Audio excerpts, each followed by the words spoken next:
You are listening to Blessed and Bossed Up, presented by Anchored Media, an entrepreneurship podcast for Christians all about how to make God the CEO of your business.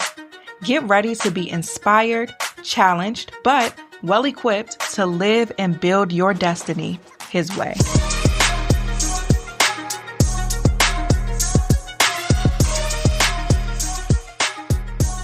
Hey guys, welcome back to another episode of the Blessed and Bossed Up podcast. This week we are continuing on with answering the questions that you all submitted to me. If you have a question that you would like to be answered on the show, just email me, tatum@tatumtomia.com. My email is in the show notes as well, and I will be happy to answer it here on the show. And I always love to hear what you guys are going through because it could help me even inform me on what direction I may need to go on certain episodes, even if it's not a Q&A. So I always love to hear from you. So keep tagging me and stuff, keep posting, keep sending me emails. I really appreciate it. And even if I don't respond, I see it most of the time. Quick disclaimer, I am getting over a cold, so I will sound a little nasally today. Trying my best. I'm drinking my water, taking deep breaths, blowing my nose, but I will sound a little congested on this episode, so bear with me in that sense. So the first question says, what do you do when you feel like you are not hearing from God? This is such a great question. And the first thing that I do is put it in perspective. Hear me out, because a lot of us, I feel like we find ourselves in these seasons where it's like, God's not speaking to me. Has God forgotten about me? I'm not hearing from God right now, all the things. So context really matters in this instance. Over the years, I've learned that if I feel like that I'm not hearing from God, it could be that life is too loud. My internal life, my thoughts, my emotions is too loud. My external life, I'm busy. It's a lot going on. I'm listening to this, listening to that. Like if I have my hands in a lot of things and there's a lot going on, that could be why I'm not hearing from God, because I haven't made space to hear His voice. If you are in a crowded mall and it's loud and busy and it's a lot going on and somebody's hollering your name in the midst of all of that chaos, you probably won't hear them. It's the same thing with us. If there is a lot going on internally and or externally, so much so to where it's drowning out the voice of the Lord, it could put us in a position where we feel like we're not hearing from Him. And so a question in this context that I would ask is, have you created space to where you're hearing what the Lord is saying? Because remember, and we've talked about this many times on the podcast, that the Lord does manifest His presence in grandiose ways. He does come in the earthquake. He does come in the wind. He does come in the fire. He does come and show up in these grand ways to where it's undeniable that this is the Lord. But the Bible also tells us that He speaks in a still small voice. And how the Lord chooses to show up is 100% up to His discretion. We have to be discerning, prepared, and ready to be able to recognize when and how He's speaking. And so again, the question that I would ask you back is, have you cultivated a life that is mindful enough and actively searching for the Lord so that you can hear Him? If not, then that's what we need to address first. That's when we need to dial back on the influences. So instead of listening to, a bunch of podcasts and videos and content and all these different consumer behaviors that put us in this position to where we're constantly ingesting information, maybe you need to take a step back. I was talking to somebody years ago, this is a really long time ago, and they were talking about how they were getting ready to go on an information fast. And I said, what in the world is that?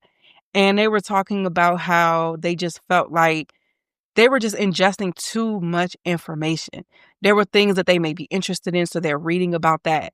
They're on social media, and of course, these algorithms and these targeted ads are good. So they're feeding you a lot of things that you are interested in, and so you're consuming all of that. Then you cut on the TV or on the news or wherever, and you're seeing everything that's going on in the world. And then you have your own things that you're working on in life, business, career, etc.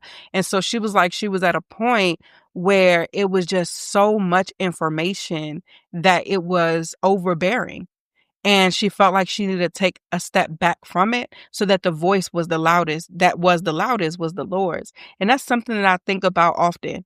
And that's something that I take heed to myself, to where if I feel like I know more about what's happening in the world, I know more about what other people think about what's happening in the world, then I can hear what the Lord is telling me at any given moment. It's time for me to take a step back. And for me, there are usually like indicators where I'm at that place. I'll be a little anxious more than normal, might be worrying about things a lot more than normal. I might be a lot less patient and less understanding. I get more critical. So once I start behaving in a way to where it's obvious that the fruit of the spirit aren't in control, that to me is an indicator that I need to dial back in some type of way.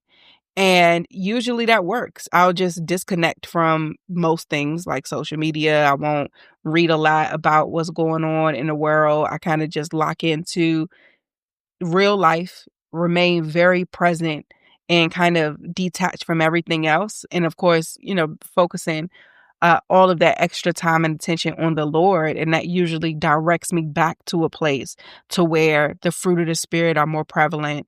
I'm hearing him more consistently and things like that. So for you, I would take a look around your external and internal life.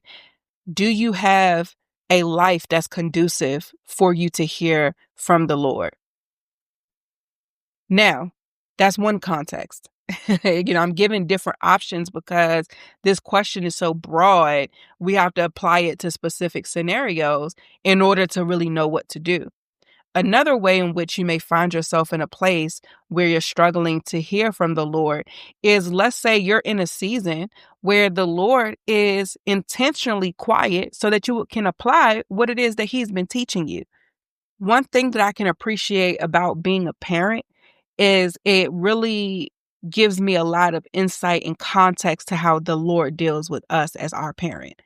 And I know when it comes to my children, sometimes when they're younger and babies, of course, I'm doing everything for them. They're drinking milk because they're babies. I'm wiping butts and changing diapers and giving them baths and doing all the things that you do for babies. Then once my children become toddlers, then they're learning how to walk. So when they stand up, I'm holding their hands while their little feet kind of learn how to have the coordination necessary to walk.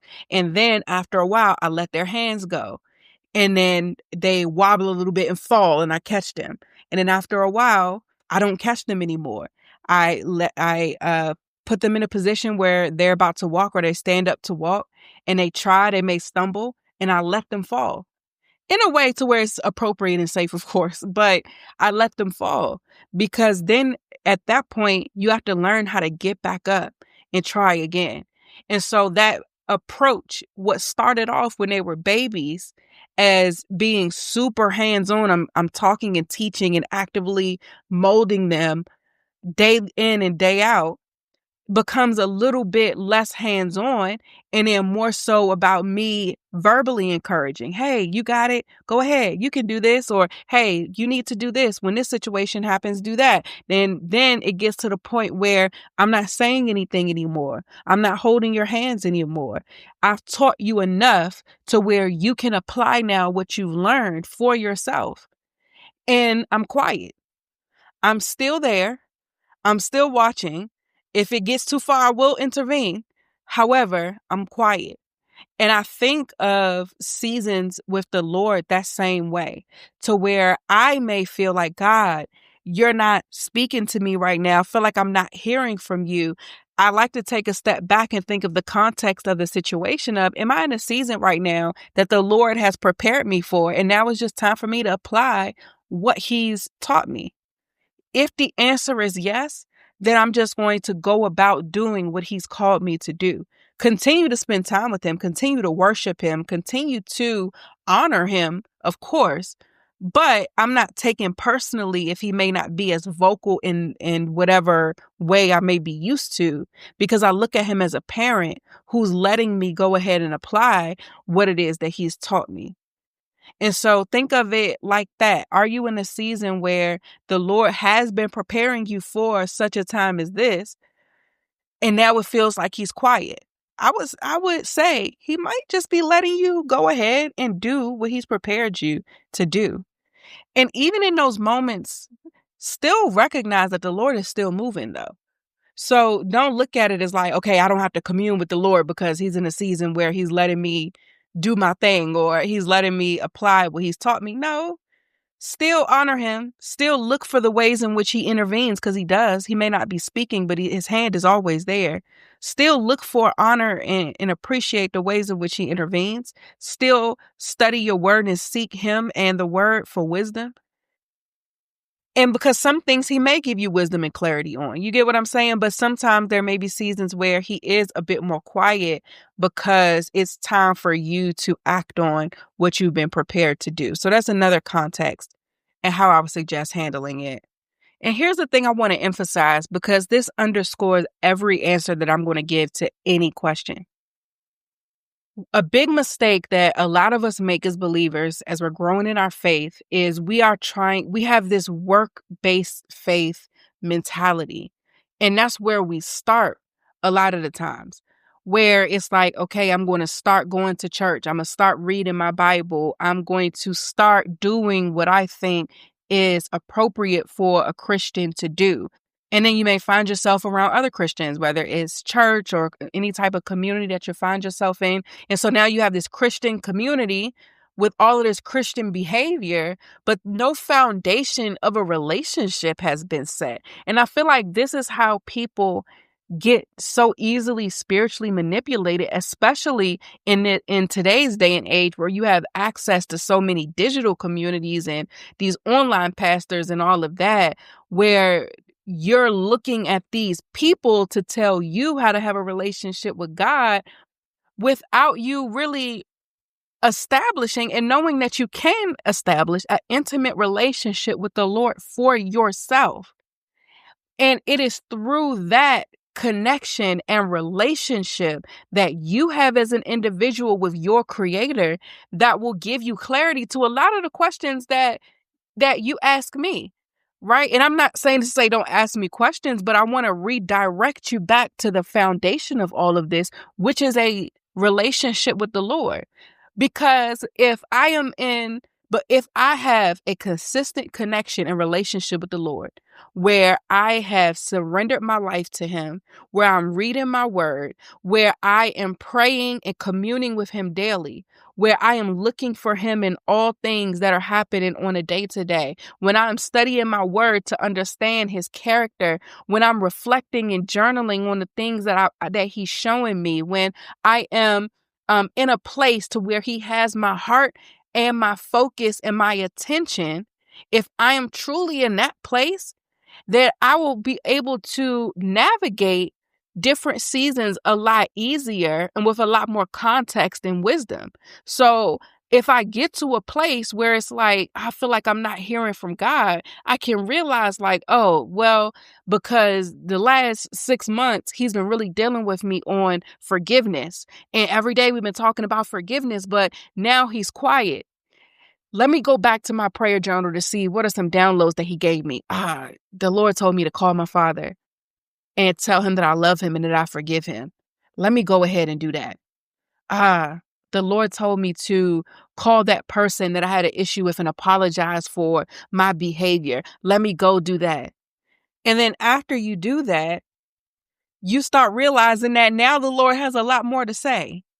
So what I'm saying is it is through your relationship, that core connection that you have with the Lord and what y'all talk about one-on-one, not what somebody else said the Lord said, not whoever sermon was about this week, but those things that you and the Lord talk about in the secret place, those things that he has spoken directly to you about.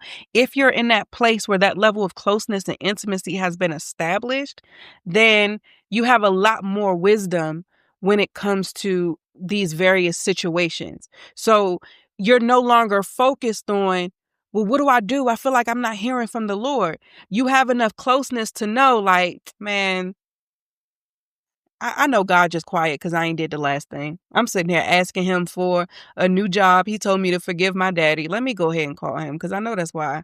You start to know the Lord such a way to where you can answer these questions for yourself. And that's a space that I want us all to get to. That's a space that I'm going to always advocate for here on this podcast is closeness with the Father. But I digress. Let's go to the next question. Next question is from the same person who says, how do you know when something is or should be a spirit-led pivot? While our life should be spirit-led and every pivot should be a spirit-led pivot, the reality is sometimes we just be doing what we want to do.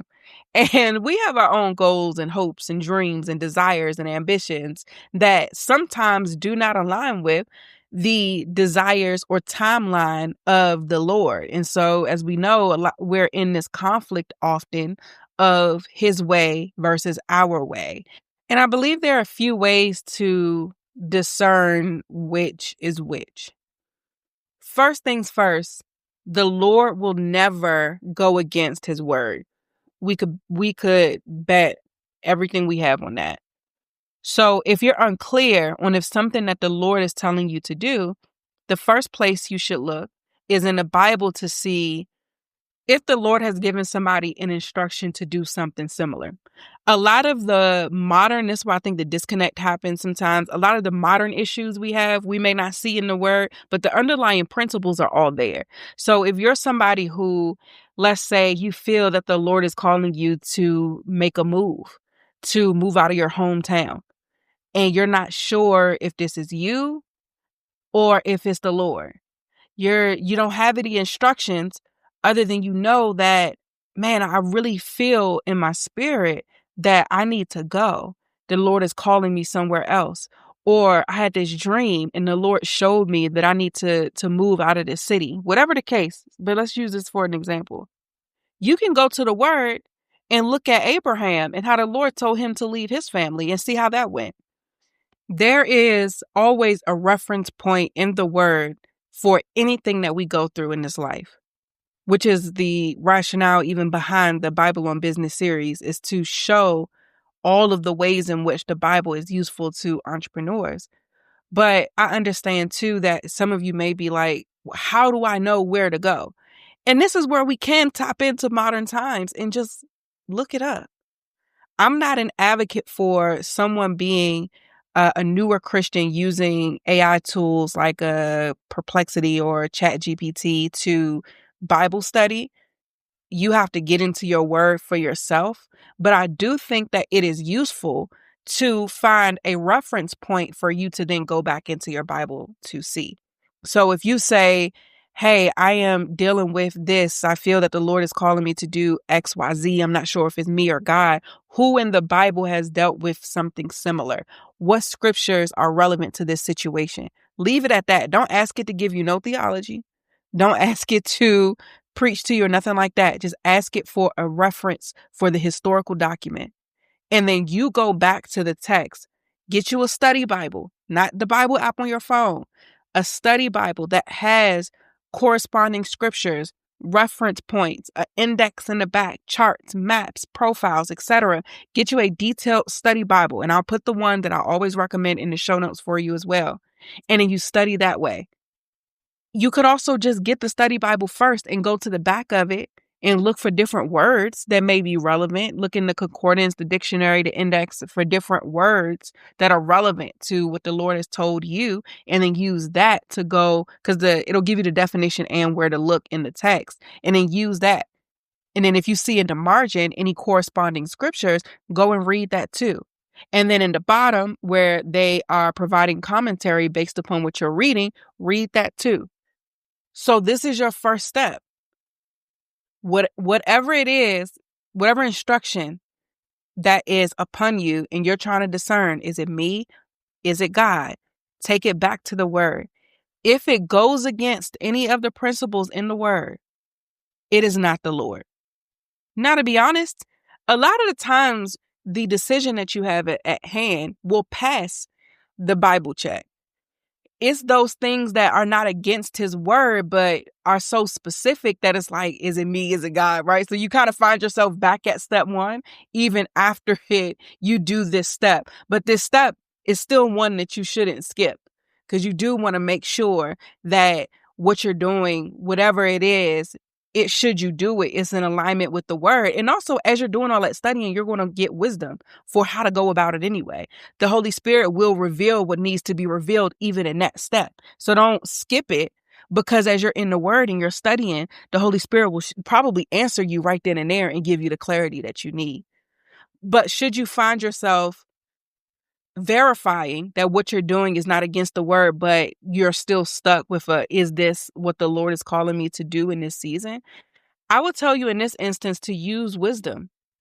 Look back on what the Lord has been sharing with you, what has been coming up in prayer. What are some common themes that have been coming up? Does this sound right, quote unquote? Like, does this align with how you and the Lord, or what you and the Lord have been discussing up until this point? Does it make sense in that context? Not talking about like outside stuff, practical things. I'm talking about, does this make sense based upon what you and the Lord have been working through up until this point?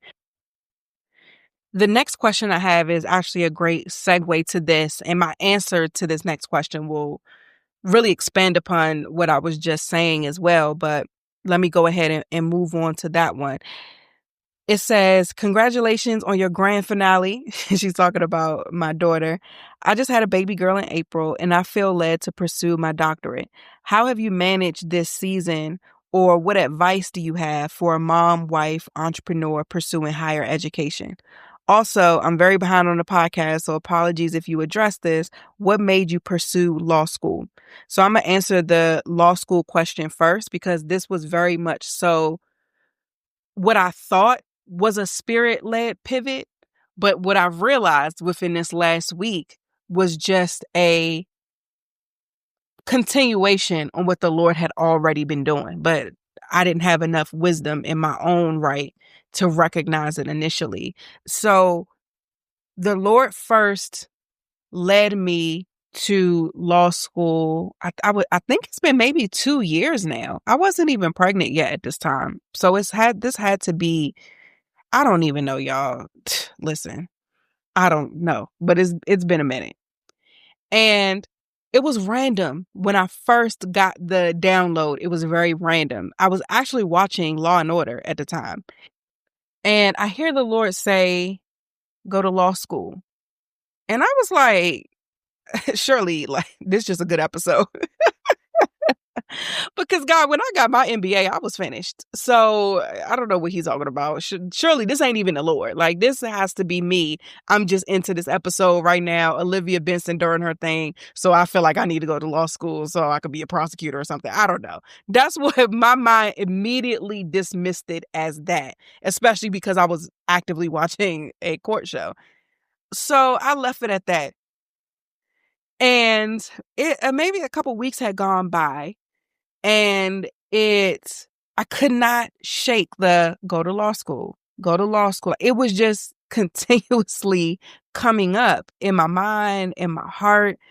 It was just strange. And in my opinion, out of the blue, I went out with a friend who, I did not say this to anybody at all. So I went out with a friend and she had said something, and I don't even remember what she said, but it was confirmation that this wasn't just me talking about or wanting to go to law school. Like, this wasn't just me trying to get another degree, my achiever nature. Like, this wasn't that this was something that I needed to really lean in and pay attention to. And so at that point, I said, okay, Lord, let me speak to my wise counsel. So I spoke to people that I trust to share these things with. And they were like, no, Tatum, this makes a lot of sense. And they were just very encouraging. So I said, okay. I said, all right, God, I believe that this is you. Law school isn't some online certificate. This is going to take money. This is going to take time. This is going to take buy-in from my husband, my family, my children, everybody. Like this isn't something that is simple. This is a big undertaking. And so I'm going to have to, so I was like, I'm going to talk to BJ about it because he has to be on board. Like, there's no way I could do this without him being on board. And in my mind, I'm like, okay, well, this is not God. BJ is going to be like, no. Now, my husband is very supportive of anything that I want to do. But please believe that when he needs to be like, hey, pump your brakes, he will.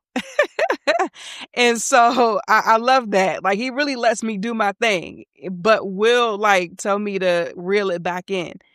And so I was like, okay, surely BJ gonna be like, nah, girl, you losing it. And I talked to him. And one thing, my husband is he processes. So he doesn't like answer quickly, or he doesn't say yes or no quickly. He like really thinks about it. So we were just hanging out one night, and I told him like, man, I think the Lord is really calling me to law school. And then so I looked at him because I'm like, yeah, because he gonna be like, girl, no, you losing it, and I ain't gonna have to do this because I really didn't want to go back to school. And so he was like, that actually makes a lot of sense. And I don't remember what he said specifically, but it was affirming. And the bottom line was he was okay with it. And so at that point, I said, all right, Lord, I know that this is you. And of course, I had prayed and all of those things. This episode is brought to you by Indeed. You just realized that your business needed to hire somebody yesterday. How can you find amazing candidates fast? Easy. Just use Indeed. When it comes to hiring, Indeed is all you need. Stop struggling to get your job post seen on other job sites. Indeed's sponsored jobs helps you stand out and hire fast. With sponsored jobs, your post jumps to the top of the page for your relevant candidates so that you can reach the people that you want faster. And it makes a huge difference. According to Indeed data, sponsored jobs posted directly on Indeed have 45% more applications than non-sponsored jobs. I've hired many times, and it's always very slow and overwhelming. I wish I had used Indeed. Plus, with Indeed sponsored jobs, there are no monthly subscriptions, no long-term contracts, and you only pay for results. How fast is Indeed? In the minute that I've been talking to you, 23 hires were made on Indeed, according to Indeed data worldwide. There's no need to wait any longer. Speed up your hiring right now with Indeed. And listeners of this show get a $75 sponsored job credit to get your jobs more visibility at Indeed.com/blessed. Just go to Indeed.com/blessed right now and support our show by saying that you heard about Indeed on this podcast. Indeed.com/blessed. Terms and conditions apply. Hiring? Indeed is all you need. You guys have heard me talking about Hormone Harmony by Happy Mammoth, the supplement that helps women maintain optimal hormone levels, with over 50,000 glowing reviews from women worldwide and 98% saying that they recommend it to friends and family. Now you can take those results even further by pairing it with prebiotic collagen protein, which helps restore gut lining integrity, promoting overall hormone balance. It helps to relieve occasional bloating and gas, reduce sugar cravings, and help you feel satisfied longer, support healthy, sustainable weight management, and boost energy and help stabilize mood swings. Because your gut directly affects your hormones, improving gut health can amplify your hormone harmony results so that you can feel like yourself again. Y'all know I have a lot going on, and sometimes that includes digestive issues and brain fog. So I'm really excited to try this prebiotic collagen protein. Happy Mammoth is dedicated to making women's lives easier, and that means using only science-backed ingredients that have been proven to work for women. They make no compromise when it comes to quality, and it shows. Right now, you can try prebiotic collagen protein and hormone harmony risk-free and get 15% off your entire first order with code BLESSED at checkout. That's happymammoth.com and use code BLESSED for 15% off today. Previously, but I really needed tangible confirmation because of just the undertaking that this was going to require. And so that's how I knew that this was a spirit-led, and I'm going to call it pivot because that was my perception of it at that time. And so for the person who asked that question, take into consideration everything that I said and also this story. And I pray that that helps you to be able to discern or just have some practical things to do, at least to be able to understand when you're facing a spirit-led pivot or not. And one thing I will tell you though, too, as somebody who's been on the other side of many faith-based decisions, is that most of the time, the Lord will give you the instruction before he gives you the clarity around why he called you to that instruction. Your obedience is required first. The clarity a lot of times comes after. And you have to be willing to commit to that arrangement in that order of things, because 9 times out of 10, that's the order. He tells you to jump, then you jump and realize, oh, that's because you wanted to blah, blah, blah. But you had to jump first. He's not going to qualify all of his instructions to us because that would not require trust and faith. And so that's why I said before, like after you've gone through all of this process, still step out and do the thing. For as long as it's reasonable, still step out and do the thing. Because then after that, the Lord will probably confirm by showing you if that was the decision, or he'll reroute you should you need to be rerouted. Remember, we talked about that in Acts. I don't remember the episode that we did in the Bible on Business series, but we talked about how it was like how to make spirit-led business decisions. That's what it was. Go back to those episodes where I talked about in Acts how they were doing all the things being led by the Lord, and how the Lord rerouted them. So go back and watch that one or listen to that one. But nevertheless, for the person that wanted to know why I pursued law school, is because the Lord gave me the instruction to. I clarified and was certain that this was the Lord's doing. And I said yes. So that's why I'm here. I do want to share with y'all, though, the clarity that he's given me this week. Matter of fact, I'm not going to share that yet. But I will just say the Lord clarified for me yesterday exactly how this is fitting into the big picture of my assignment. Because, of course, the lowest hanging fruit is doing business law. You know what I mean? Like doing IP and contracts and establishing businesses and just building, adding legal to what I already do. But it's bigger than that. And the Lord revealed it to me this week. And I see how everything works together. Everything. Every step he's had me take, every step I took on my own, he's still using.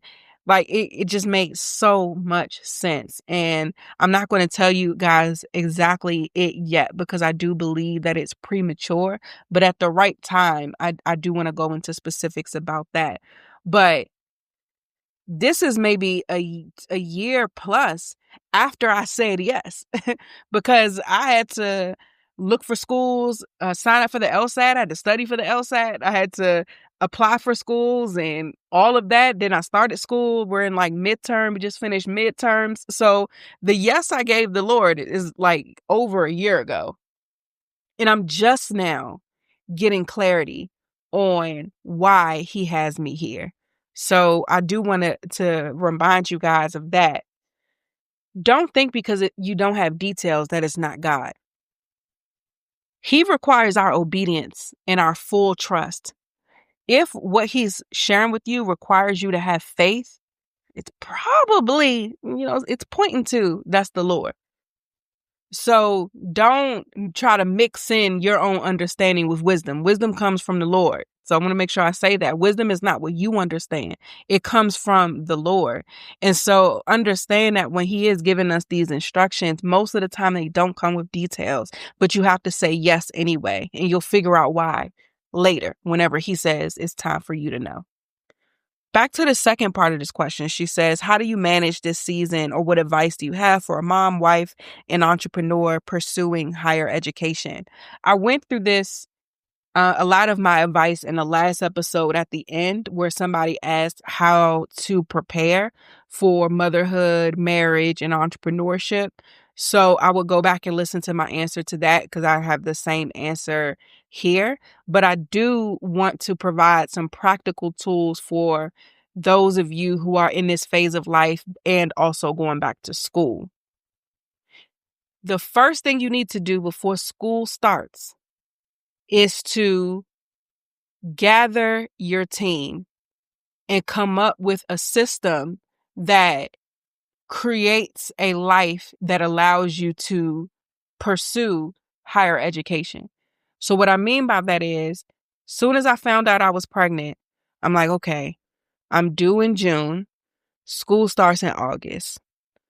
What do I need to do to set my household up so that so much of it is not falling onto my husband? Because everybody was saying like, oh, BJ, you're going to have to do this. Like, she's not going to be available. Like, she's not going to be able to do anything. You're going to have to handle everything. And I didn't like that. And I didn't accept that as my truth, because the Lord would not call me to do this and have my family fall apart or all of my responsibilities being dumped on my husband. So one of the things that I did was, and the Lord already had me scaling back in business, but I scaled back even more because I couldn't take but so many clients and go to school. So I only have like 2 clients that I kept. So that was one thing, just looking at my business to see how can I scale back to where I don't have to do as much on a week to week basis for my business. And again, the Lord had already been preparing me for this because of him telling me to slow down. So we had already been working towards this. But for you, definitely take a look at your business and be honest about what is going to be feasible with the workload for your program. Something else that I did was thinking about my home is, okay, I got 3 kids. One of them he started kindergarten this year, so I knew one was going to be in school. I got 2 more. What are we going to do? I had 1.5 more. One that was born, one that was on the way. And a system that worked really well for my family is having a nanny, because I wanted to have peace of mind when it came to my kids too. I didn't want to send my smaller ones to daycare. Definitely not the baby, because she was only 7 weeks when I started school. Definitely didn't want to send the baby to daycare. So my ideal situation would have been a nanny in the home. My husband works from home most of the time.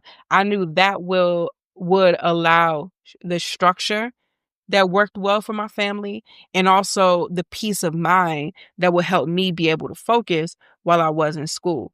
So that's what I did. Now, again, this is a big financial undertaking. I'm scaling back in the business, but adding an expense with the nanny. It sounded counterintuitive in a way. And so I took that to prayer. So after taking a step back and seeing, okay, this is what I believe is necessary for me to be able to take on this responsibility of going to school. Now let's talk about practically how realistic this is. So I went to the Lord. I said, God, the math ain't mathing. Um, I can't send my younger 2 to daycare. I can't. Definitely not the baby. And I don't want to send my 1-year-old at the time to daycare either. I really would like a nanny to be back in the home. But I know it's not wise of me to then amp up what I'm doing in business to be able to pay for the nanny. I'm not adding more bills to my husband because he holds down the fort. You know what I mean? He makes sure all our bills is paid, and everything I make is extra stuff for the kids and, all of these different things. So I can't add more financial responsibility on him. So what we going to do? And in prayer, the Lord gave me a strategy on what to do in my business up until I started school to be able to afford the nanny and how much to pay the nanny. And so that's what I did. I said, okay, best. I went in my business. I scaled back, just got rid of a bunch of stuff like subscriptions and different expenses. I looked at like the advertising revenue that I already had accounted for or people signed on for the year. And I used only my podcast income to justify my payment for the nanny, because with the podcast, these advertisers I've already signed on for the year. So this is like as guaranteed income as it is going to get. So I based my budget off of receivables that I already had commitments for. So I don't put myself in a position where like somebody pulls out or a client doesn't pay or whatever. Now, those things are always possible in business, but I wanted to look at what was the most certain as certain can be. And doing my budget based off of my podcast revenue is what was the most strategic. And so that's what the Lord showed me. And he said, operate your business off of your other revenue streams. Let that take care of your operating income. And then everything that you make from advertisers, put it to the side. So starting from that conversation that I had with the Lord in, I think it was January or February of this year, I cut back all of my operating expenses for the business. Um, Anything that I made from my programs, sales, or anything else I had going on, that took care of the operating costs for the business. Everything that came in from advertisers, I put it into a high yield savings account so that it could grow over time, because it's a long-term strategy. So boom, every time I got paid for an advertiser, kicked it out my account to the savings account. I did this for months and I still do it. And after doing the budget, after the Lord gave me that strategy, I was going to be in a position to where by the time my nanny started, I already had her salary for the 10 months that she was going to be with us, because my plan was for next year for my kids for everybody to be out the house next year. So I'm okay with my daughter going to daycare at 1. I'm cool with that. My middle child will be 3 at that time, so he'll start with preschool at the same school that my oldest goes to. So everybody is accounted for. I was cool with that arrangement, but this year I didn't want them out the house yet. So the Lord gave me the strategy. I implemented it. I started school with I found a nanny who was okay with my budget. I started school. I already had the money saved, so I didn't have to worry about that. I didn't have to worry about finances once I started school. And so that was a huge, huge help for me. And it was just further confirmation that this is what the Lord wanted me to do, because he made a way for me to do it without my family having to suffer. So my advice, a part of my advice, is to take a step back, look at the totality of what you're undertaking. I read a book called Law School Confidential that was referred to me by one of my husband's friends who's a lawyer, and it helped me truly understand what law school was going to take. The Bible says that who builds a house without counting the cost. So it's important to really understand the totality of what you're about to walk into so that you could properly prepare your household for it. And so that's what I did. I really understood all of what a 1L year takes, the amount of reading and all of the different things. Some things I could only know experientially. I'm only now realizing that how school and home sometimes conflicts with me recording a podcast. Like last night, I was meant to record this podcast, but my daughter got her 4-month-old shot.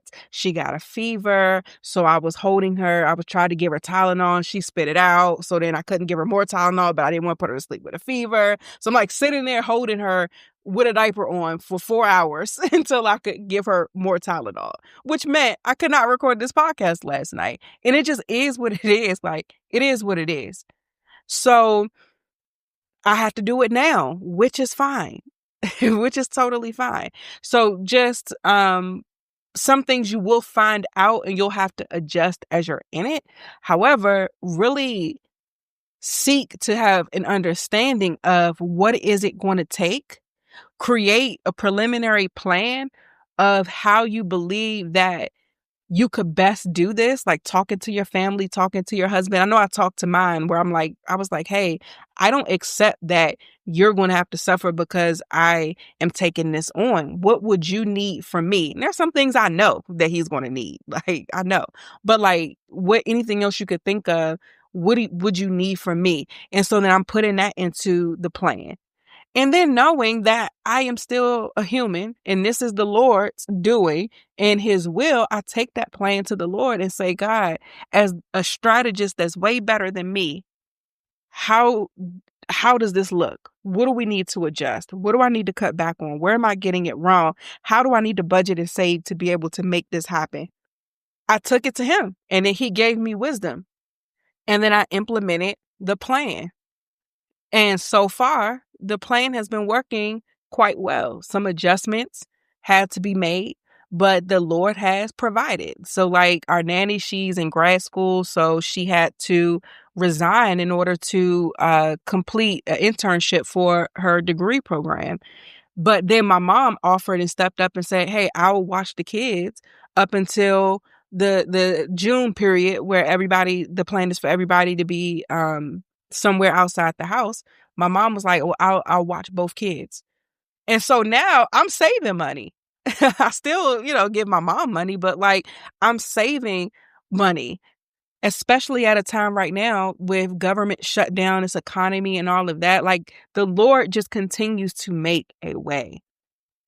And so again, I would tell you, as you're considering it, you're in a great spot because you can now plan and you can get wisdom from the Lord. And then once you implement that plan, you can adjust as needed. Something that has come up as as a mother doing these things is my oldest son. He has some transitions. He has a new sibling that he's adjusting to.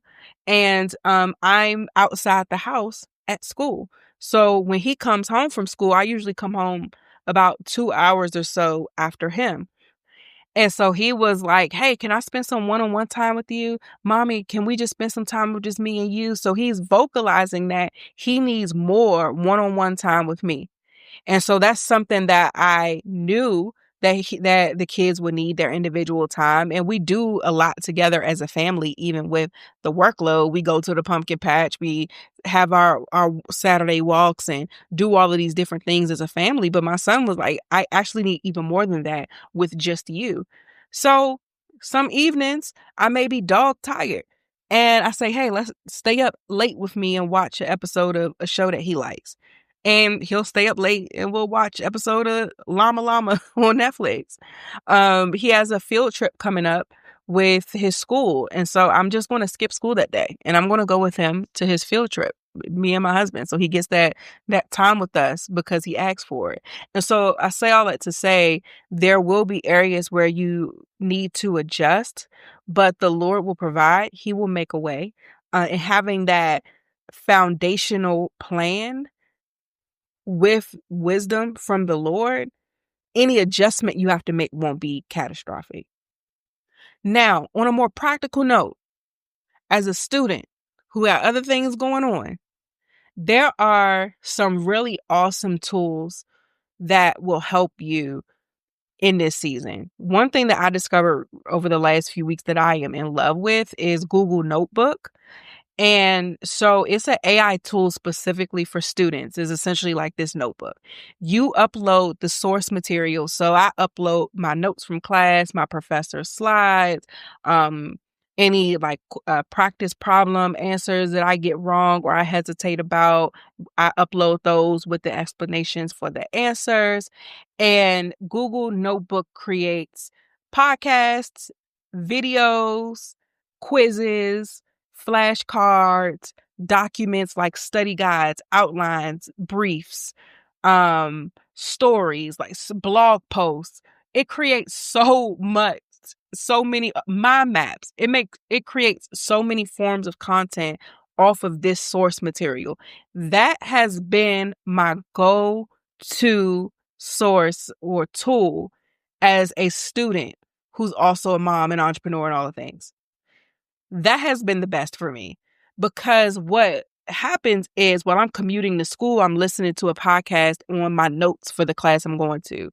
When I am doing dishes or doing things around the house, I'm playing the podcast. If I'm tired of listening or reading to something, but I still want to study, I just need a different form of content, I'll watch the video. If I want to test my knowledge on any given subject, I'll do the little quiz. If I want to memorize certain aspects of the rules or the laws that I'm learning, I'll look at the flashcards. If I need a visual to be able to see how all of these different concepts are working together, I look at the mind map. And so it's like all of these different things are within this one platform. If there's a question I have about a topic that I learned in class, I could ask the chat in Google Notebook and it'll answer it based upon the source material that I uploaded. That thing, I'm telling you, I already pay for Google Workspace for business. And so I don't have to pay anything extra for it because it's a part of my suite for Google business. Listen, that right there, if you are a student, hear me out. Google Notebook, look it up, and make sure that you're using it. So again, as somebody pursuing higher education who has the family and business and all of that, we have a lot of tools, a lot of AI things that will be able to help us automate as much as possible in your business. I also created a GPT on Chat GPT called I called it Life iOS or something. No, what did I say? I called it Life OS, Life Operating System. And so essentially I trained this GPT on my entire life. I uploaded all of the syllabi for my classes, my academic calendar, the student handbook with all the rules and guidelines, uploaded my son's school's academic calendar. I uploaded our schedule, all of the things that matter to my family, every single detail. I'm a morning person. I like to stay up late. I need to get a certain amount of sleep. I'm breastfeeding, so I have to pump. My nutrition is important to me, so I can fuel my brain and my body with all my responsibilities. I need to make sure I'm drinking water. Like literally everything from logistics to preferences to schedules, anything that has to do with my life, I trained this GPT on. So now when I go to start a week, hey, create my weekend plan. It goes to my syllabus to see, okay, she got to read this for civil procedure. She got to read this for criminal law. Her oldest has a field trip coming up for school. Money is due for piano lessons.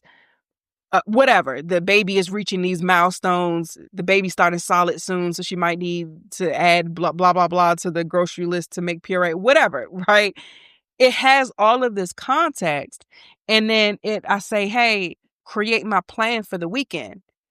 And then it spits out to me a plan to where I'm getting everything done and addressing all of the different areas of my life without me having to use my brain power. That is the biggest piece of advice, is figure out how can you protect your mind, your spirit, and your body as you are managing these things. Go listen to the Internal Harmony series to talk about that part. But outside of that, what are you eating? Make sure you eat well. I already eat pretty well. I'm probably even more picky now because I don't have a lot of time to be in the gym and all of that. So I'm still trying to figure out how to fit back in exercise because I'm still figuring out this life in real time. But in the meantime, what I eat, I try to eat a lot of protein, things that fuel my brain, taking my vitamins, things like that, because I need to be clear-minded, knowing when I need to rest. So this past week or so, we just finished midterms. And after these tests, it just kind of rolled into the rest of the semester. And now we're preparing for finals. And I got to the point where I'm sitting in class. I don't hear nothing they saying. I can't focus to save my life. My mind was super foggy. My sleep was trash. I didn't feel great. And I was like, I need a hard pause for a second. And so I didn't go to class. I think last Thursday, I didn't go to class, took the day off. Friday, I only have one class on Fridays. That's 2 hours. And it was virtual that time. So, and then Monday was a holiday. So I was able to fit in like a 4-day weekend. I went to a concert. I slept in, all of these different things to recharge. And I went back to school this week. I ended up catching a cold from the concert, but whatever. Even with the cold, I was able to focus this week, participate in class, retain the information, assess how I did on midterms, and create a plan to do better, assessing how I feel like I showed up in my home and ways that I can do better. So I'm always trying to be self-aware and make adjustments as needed. But listening to your body is important as well. Like, don't think that you have to neglect yourself because you are pursuing higher education. So I would give you that tip as well, is to listen to your body, pay attention to what you are feeding yourself, and also utilize any type of AI tool or help that you could get to ease the mental load. And I love AI because it's a cheap way and a very efficient way to ease the mental load. And then using something like a Google Notebook is a great way to reinforce what you're learning, especially when you have a lifestyle that is demanding. Google Notebook with all of these resources makes it really easy to fit everything in. So I hope that you got some nuggets from that, and that anybody who's a student got some nuggets for that, who's managing different responsibilities, no matter what it is. So I think this is a good place to end. We're at 52 minutes. Thank you guys so much for listening. Make sure you send an email if you have any questions you would like to have answered on the show, tatum@tatumtomia.com. Thank you so much for listening to another episode of the Blessed and Bossed Up podcast. I love you guys, and I'll see you in the next one.